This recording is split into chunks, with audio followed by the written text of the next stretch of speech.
Assalamualaikum warahmatullahi wabarakatuh. Halo semuanya, terima kasih telah mengklik video ini dan selamat datang di R&D Summary.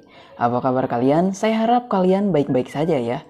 Nah, di video kali ini saya akan merangkum alur cerita dari film Squid Game episode pertama. Tanpa menunggu lama, langsung saja ke videonya. Meluncur. Di awal film diperlihatkan sekumpulan anak kecil sedang melakukan permainan tradisional yang dinamakan Squid Game atau bisa disebut permainan cumi-cumi. Kenapa bisa disebut permainan cumi-cumi? Karena arena permainan tersebut membentuk pola seperti cumi-cumi. Permainan dibagi dua kelompok yaitu penyerang dan penjaga. Tugasnya yaitu penyerang harus bisa melewati penjaga dengan aturan-aturan yang telah ditentukan untuk bisa menjadi pemenang dalam permainan tersebut. Mungkin dari situlah judul film itu terbentuk. Haha, sotoy. Scene pun berpindah, terlihat seorang pria sedang menikmati makanan yang dihidangkan oleh ibunya. Dia bernama Gi-hun, diketahui si Gi-hun ini adalah seorang pria yang bekerja sebagai sopir yang penghasilannya tidak mencukupi untuk kebutuhannya. Sedangkan dia memiliki banyak hutang. Dia juga berpenghasilan lewat judi dan hanya menjadi beban ibunya. Dia juga mempunyai seorang anak perempuan, namun mereka bercerai 3 tahun lalu akibat masalah ekonomi, sehingga hak asuh anaknya diambil alih oleh istrinya. Di sini si ibu memberikan uang kepada Gi-hun untuk membelikan makanan istimewa dan hadiah untuk anaknya yang sedang berulang tahun. Namun bukannya dibelikan makanan dan hadiah, Gi-hun malah menggunakan uang tersebut untuk berjudi. Ketika ibunya pergi, Gi-hun mengambil kartu ATM miliknya. Namun ketika ia pergi ke mesin ATM, PIN-nya sudah diganti. Gi-hun mencoba beberapa kali, namun tetap saja salah. Di percobaan terakhir, Gi-hun mencoba dengan menggunakan tanggal lahir anaknya. Akhirnya berhasil. Gi-hun pun mengambil sisa uangnya untuk melakukan perjudian. Tibalah di tempat judi. Dia bersama temannya berusaha untuk bertaruh dalam lomba balap kuda. Namun sayang, di percobaan pertama, Gi-hun dan temannya tidak beruntung.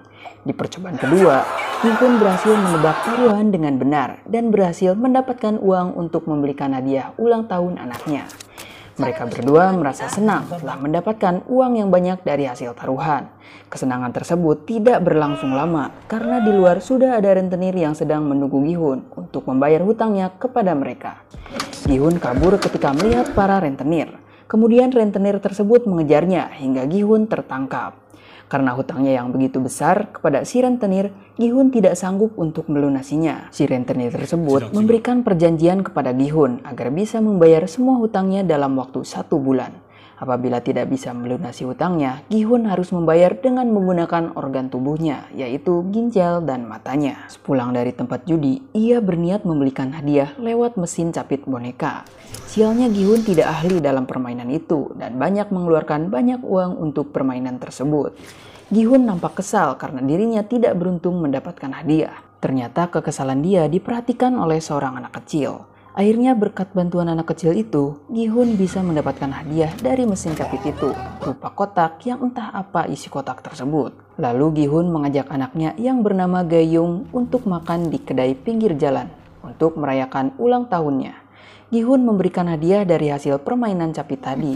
Ketika kotak hadiah tersebut dibuka oleh anaknya, isinya hanyalah pistol mainan. Bukannya bahagia, anaknya malah kecewa karena hadiahnya seperti itu. Setelah selesai Gi-hun mengantarkan Ga-young ke tempat tinggalnya, Gi-hun pun bergegas pulang ke rumahnya menaiki kereta. Namun kesialan terjadi lagi pada si Gi-hun ini. Dia tertinggal oleh keretanya sehingga ia harus menunggu keberangkatan selanjutnya. Ketika sedang menunggu keberangkatan selanjutnya, Gi-hun bertemu dengan seorang pria berpakaian rapi. Kemudian pria itu menawarkan Gi-hun sebuah permainan. Permainan tersebut sangatlah gampang. Apabila Gi-hun memenangkan permainan, Gi-hun akan mendapatkan imbalan sejumlah uang dari pria tersebut. Namun apabila Gi-hun kalah, Gi-hun harus membayar uang ke si pria.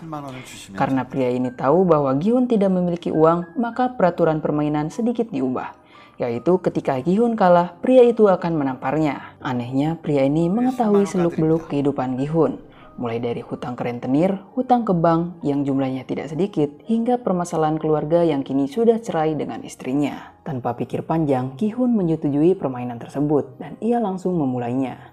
Banyak kekalahan yang dialami oleh Gi-hun sehingga wajahnya habis ditampar oleh pria berpakaian rapi itu. Di akhir permainan, Gi-hun sudah bisa mengetahui trik dalam permainan itu. Dan Gi-hun kini telah berhasil mendapatkan beberapa jumlah uang dari hasil permainan itu. Ketika Gi-hun akan meninggalkan stasiun untuk pulang ke rumah, Gi-hun ditawarkan sebuah permainan yang menghasilkan lebih banyak uang untuk melunasi hutang-hutangnya, dan ia diberi kartu nama agar Gi-hun bisa menghubungi pria itu apabila Gi-hun ingin mengikuti permainan tersebut. Ketika Gi-hun akan tertidur, ia mencoba menghubungi nomor telepon yang ada di kartu nama itu karena ia berpikir inilah jalan terakhir untuk mendapatkan uang. Tak perlu menunggu waktu lama, ia mendaftar menjadi salah satu peserta permainan tersebut. Dan di waktu itu juga, Gi-hun langsung dijemput oleh pihak bersangkutan dengan menggunakan sebuah mobil. Ketika Gi-hun menaiki mobil tersebut, keluarlah gas yang membuat dia pingsan. Scene pun berpindah. Ketika Gi-hun sadar, dia sudah berada di sebuah tempat yang entah di mana. Di sana sudah ada 450 orang dengan baju yang sama. Dibedakan dari nomor urut dia mendaftar menjadi peserta. Di sini ternyata Gi-hun adalah orang terakhir yang mendaftar dengan nomor urut 456. Semua yang ada di sana dikumpulkan dan diberi sedikit penjelasan bahwa mereka akan bermain selama 6 hari, 6 permainan, dan mendapatkan hadiah uang tunai yang sangat besar.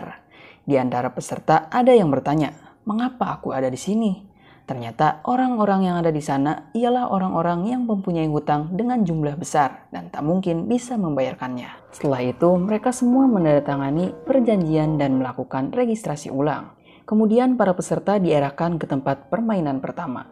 Tibalah di tempat permainan pertama, yaitu di sebuah lapangan luas. Di balik permainan ini diawasi oleh seorang pria bertopeng, yang mungkin dia adalah pencipta permainan tersebut. Permainan pertama akan dimulai, diberi judul lampu merah, lampu hijau. Peraturannya yaitu semua pemain dapat berjalan maju ketika penjaga berteriak lampu hijau. Sebaliknya, ketika penjaga berteriak lampu merah, peserta tidak boleh bergerak sedikit pun. Karena ketika bergerak, peserta akan tereliminasi. Peserta bisa melewati garis ujung selama 5 menit. Apabila lewat dari itu, akan tereliminasi juga. Ketika permainan dimulai, ada satu orang yang melanggar peraturan, yaitu bergerak ketika penjaga berteriak lampu merah. Kemudian terdengar suara tembakan yang membuat orang tersebut jatuh. Semua orang belum menyadari bahwa orang itu mati. Hanya saja mereka panik mendengar suaranya. Percobaan kedua ketika penjaga berteriak lampu hijau dan lampu merah, ada satu orang yang menyadari bahwa yang terjatuh pertama itu mati. Seketika ia panik dan berlari ke belakang. Namun usaha itu sia-sia. Ia akhirnya mati tertembak. Itu semua membuat semua orang panik, sehingga banyak dari peserta yang tereliminasi dan mati tertembak karena aturan tersebut. Tersisa sebagian orang yang masih bisa melanjutkan permainan, termasuk Gi-hun. Ketegangan terjadi di permainan ini. Semua orang berusaha agar tidak tereliminasi, sehingga kepanikan terjadi kepada Gi-hun karena ia akan terjatuh. Beruntung, ada salah satu peserta yang menolongnya dengan cara menahan dia agar tidak bergerak, sehingga Gi-hun bisa berhasil melewati garis yang telah ditentukan di permainan ini. Episode 1 pun berakhir. Terima kasih telah menonton video ini sampai habis. Jangan lupa like, komen, dan subscribe. Wassalamualaikum warahmatullahi wabarakatuh.